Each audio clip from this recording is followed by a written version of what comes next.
Улсын их хурлын дарга эрхэм гишүүдээ.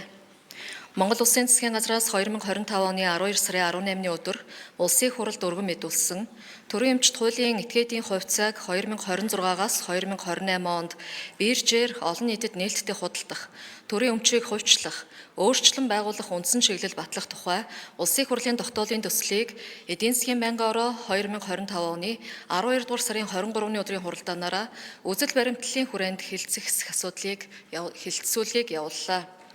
Байнгын орооны хуралдаанаар тогтоолын төслийг хэлэлцэх үед Улсын их хурлын гишүүн Инх Амгалан сүүлийн 30 жилд өмч хувьчлалын талаар хэдэн улсаас зөвлөх үйлчилгээ, хэдэн удаа бодлогын зөвлөмж авсан талаар Улсын их хурлын гишүүн Сорнзон болд өмч хувьчлалын жагсаалтад орсон компаниуд хувьчлалтай холбоотойгоор бизнес төлөвлөгөө гаргасан эсэх талаар Улсын их хурлын гишүүн Уянга өмч хувьчлалын чиглэлээр гарсан тогтоолуудын хэрэгжилт яагаад хангалтгүй байгаа талаар Улсын их хурлын гишүүн Очирбат ямар шалгуураар эхний ээлжинд 33 компани нэмэлт хувьцааг гаргаж нээлттэй хувьцаат компани болгох зорилгоор хувьцааг нь биержээр арилжах, өөрчлөн байгуулах асуудлыг судалж хувьчлалын арга хэлбэр баримтлах зарчмыг тогтоох үндсэн чиглэлийг боловсруулсан талаар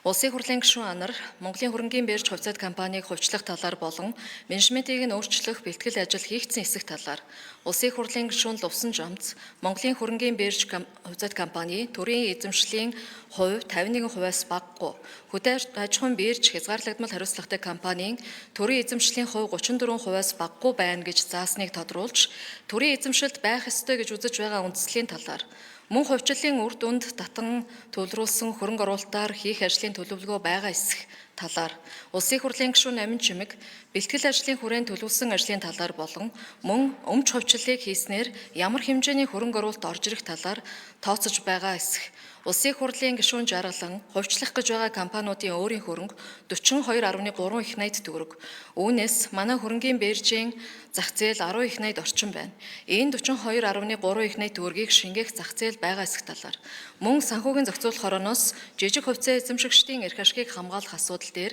ямар ахиц дэвшил гарсан талаар Улсын их хурлын гишүүн Батсүмбэрл Монголын хөрөнгийн бирж хувьцаат компанийн удирдлагуудаас өмч хувьчлал, үн цасны талаарх ард иргэдийн ойлголт ямар төвшөнд байгаа талаар тус асуулт асууж хариулт авсан болно.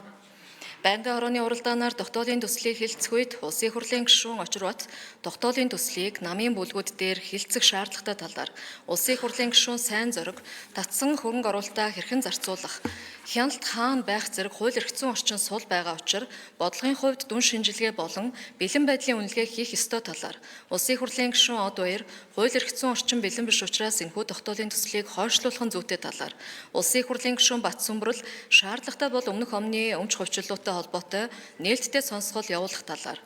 Улсын их хурлын гишүүн Өөрийн Туяа тогтоолын төслийг хэлэлцэхийг дэмжиж цаашид сайжруулад явах талаар тус саналуудаа хэлсэн болно. Байнгын орооны хуралдаанаар тогтоолын төслийг үзэл баримтлалын хүрээнд хэлэлцэхийг дэмжих хэсэг асуудлаар санал хураалт явуулахад 54.5% саналаар хуралдаанд оролцсон гишүүдийн олонх дэмжиж тогтоолын төслийг Улсын их хурлын нэгдсэн чуулганаараа хэлэлцүүлэх нь зүйтэй гэж үзлээ. Улсын их хурлын эрхэм гишүүдээ